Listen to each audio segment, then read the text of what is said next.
அம்மா, இந்த கோதுமை ரவை வச்சு என்ன செய்ய போகிறீங்க? கோதுமை ரவை வச்சு சுட சுட கோதுமை கஞ்சி செய்ய போகிறேன். வாங்க, இது ஒரு புது மெத்தடு. வாங்க செய்வோம்.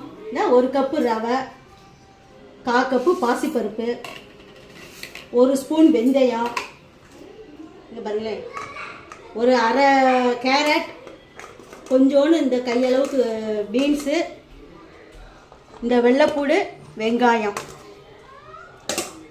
2 பச்சை மிளகாய், தேவையான அளவு தண்ணி, குக்கரில் வச்சு 2 விசில் வச்சு இறக்குவோம். கஞ்சி ரெடி ஆயிடுச்சு. கஞ்சியை எடுத்துக்கிறோம்.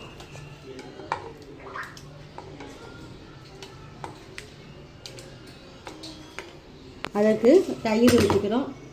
தயிர் விரும்புகிறவங்க தயிர் ஊற்றிக்கோங்க. தயிர் ஊற்றிட்டு கொத்தமல்லி, கருவேப்பிலை போடுறோம்.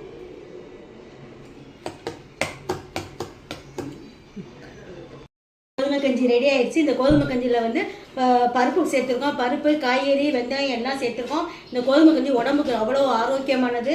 இந்த இதை நான் இன்னைக்கு குடிக்க போகிறேன். நீங்களும் செஞ்சு குடிச்சு பாருங்கள் நேயர்களே. நன்றி, வணக்கம், வாழ்க வளமுடன்.